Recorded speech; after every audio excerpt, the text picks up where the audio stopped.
Ето, изкъпах се, водата беше топа, сега се прибирам гол и бос. Само по баски.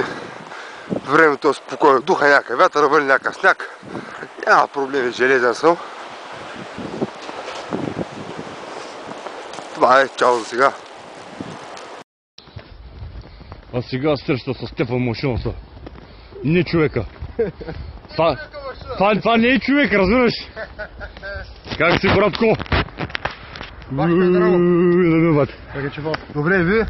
Разкараме се. Направи ли плаването? Да. Как е халата? Топло.